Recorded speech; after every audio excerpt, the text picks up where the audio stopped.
যদি অধ্যাদেশ জারি করা না হয়, আই রিপিট, আমরা মার্চ টু যমুনা কর্মসূচি দিতে বাধ্য হব। এই 1.5 লক্ষ শিক্ষার্থীদের সাথে প্রতারণা করার এই দুঃসাহসিকতা তাদেরকে কে দিয়েছে? 3টার মধ্যে যদি আমাদের অর্ডিন্যান্স জারি না হয়, সেক্ষেত্রে আমরা যমুনার দিকে লং মার্চ টু যমুনা ঘোষণা করব। যদি না দেওয়া সেক্ষেত্রে আমাদের পরবর্তী আরো স্টেপ সাজানো আছে, সেগুলো আমরা প্রয়োগ করব।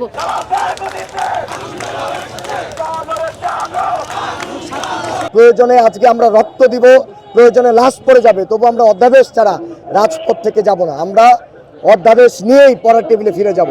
এবং যদি বিকালবেলার ভিতরে যদি অধ্যাদেশ জারি করা না হয়, আই রিপিট, আমরা মার্চ টু যমুনা কর্মসূচি দিতে বাধ্য হব। এর সাথে যমুনা সম্পর্কে মানে হচ্ছে আমাদেরকে এই বিশ্ববিদ্যালয়ের যে প্রক্রিয়াধীন যে সকল বিষয়, আমরা ঢাকা বিশ্ববিদ্যালয়ের অধিভুক্তি আমাদের বাতিল হয়েছে অন্তর্বর্তীকালীন সরকারের সময়ে। আমাদের প্রস্তাবিত সেন্ট্রাল ইউনিভার্সিটির খসড়া বাস্তবায়িত হয়েছে অন্তর্বর্তীকালীন সরকারের সময়ে। আমরা চাই আমাদের এই অধ্যাদেশ পরিপূর্ণভাবে বাস্তবায়িত করতে হবে এই অন্তর্বর্তীকালীন সরকারের সময়।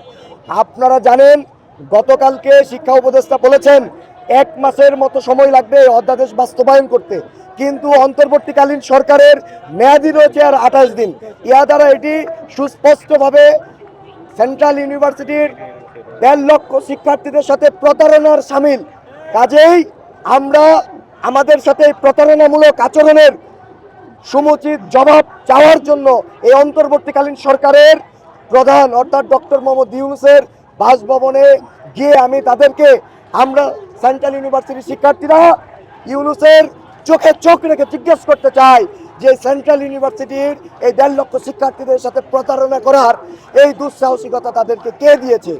কাজেই এই কারণে আমরা, যদি আমাদের রাজপথে সমাধান না হয়, ভালোই আমরা মার্চ টু যমুনা কর্মসূচি দিব। আজকে আমাদের কর্মসূচি, আপনারা জানেন যে আমাদের কর্মসূচি আসলে কি। গতকাল যেই কর্মসূচি আমাদের ছিল, আজকে দুপুর পর্যন্ত আমরা সেই কর্মসূচি গ্রহণ করেছি। কিন্তু দুপুরের মধ্যে 2-3টার মধ্যে যদি আমাদের অর্ডিন্যান্স জারি না হয়, সেক্ষেত্রে আমরা যমুনার দিকে লং মার্চ টু যমুনা ঘোষণা করব। কোনো যোগাযোগ করা হলেও আসলে কোনো লাভ হবে না। যোগাযোগ তখনই করলে লাভ হবে যখন দেখব যে একটা অর্ডিন্যান্সের সিগনেচার হয়েছে এবং আমরা আমাদের পূর্ণাঙ্গ পরিচয় ফিরে পেয়েছি। আমরা তো এটি আমাদের সকল শিক্ষার্থীদের দাবি যে দুপুর বিকালের ভিতরে যদি এটা না হয়, আমরা মার্চ টু যমুনা কর্মসূচি দিব। কিন্তু এক্স্যাক্টলি সময়টা কি হবে, এটিকে আমরা সন্ধ্যার দিকে যাব নাকি বিকালে যাব, এটি আসলে আমাদের যারা সিনিয়র নেতৃবৃন্দ রয়েছেন, এই আন্দোলনের বিভিন্ন সেশনের যারা বড় ভাই রয়েছেন, আমরা যারা রয়েছি, আমরা একটি সমন্বিত সিদ্ধান্ত নিয়ে আশা রাখছি যে বিকাল সন্ধ্যার ভিতরেই আমরা মার্চ টু যমুনা ঘোষণা করব। এক্স্যাক্টলি সময়টা আমরা এই মুহূর্তে বলছি না, বাট যদি এই ধরনের সিদ্ধান্ত না হয়, তাহলে আমরা অবশ্যই মার্চ টু যমুনা কর্মসূচি দিব। আজকে আমরা মূলত এখানে এসেছি অর্ডিন্যান্সের জন্য। গতকালকে আমরা এখানে অবরোধ করেছি, কিন্তু আশানুরূপ কোনো ফলাফল পাই নাই বিধায় আজকে আমরা আবার অবরোধ করতে এখানে এসেছি। আমাদের উদ্দেশ্য হচ্ছে যে আজকের মধ্যে আমাদেরকে অধ্যাদেশ দেওয়া, দিক নির্দেশনাগুলো দেওয়া এবং ঘোষণা করা, যাতে আমরা পরিচয়হীনতা না ভুগি এবং আমাদের মেন্টালি প্রিপেয়ার হয়ে আমরা আমাদের পরীক্ষা এবং পড়াশোনা মনোনিবেশ করতে পারি। সেজন্য এখানে আমাদের আজকে অবরোধ করা হয়েছে। যদি না দেওয়া সেক্ষেত্রে আমাদের পরবর্তী আরও স্টেপ সাজানো আছে, সেগুলো আমরা প্রয়োগ করব।